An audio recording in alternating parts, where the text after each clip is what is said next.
cái liêm tôm sim hắn sẽ chu nuam nạc na chu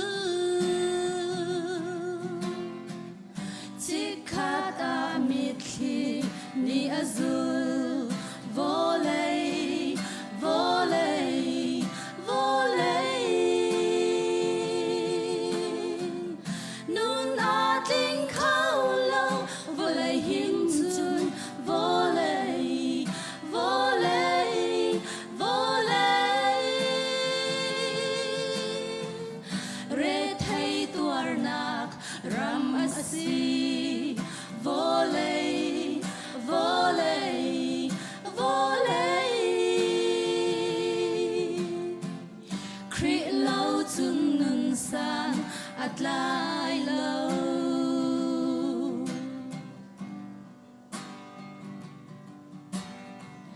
san khát khát a chun hoi kom lakin min than nak sang pi ka kai don sim han se chu min than nak chu chit khat mol phau nak ni azul Vawlei Vawlei Vawlei nun a ting khao lâu Vawlei hin chun Vawlei Vawlei Vawlei re thay tuar nak ram asi Vawlei Vawlei Vawlei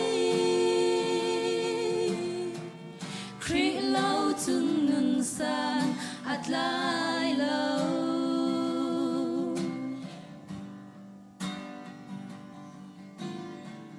san khát khát a chun suy là ngun he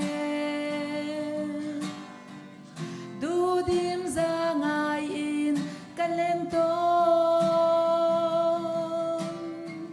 sim han se chu suy le ngun chu ka thil ri ter tu a an chang Vawlei Vawlei Vawlei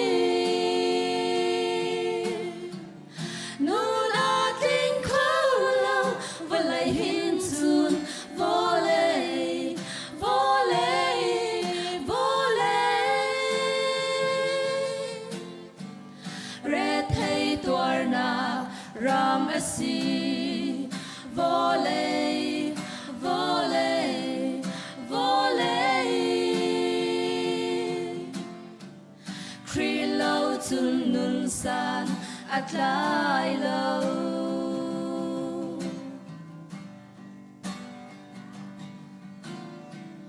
san khát khát a chun a ka do tu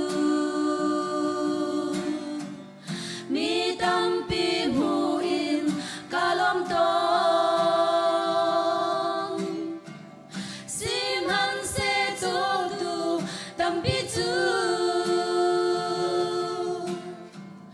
chi khát ta mi khi a an chang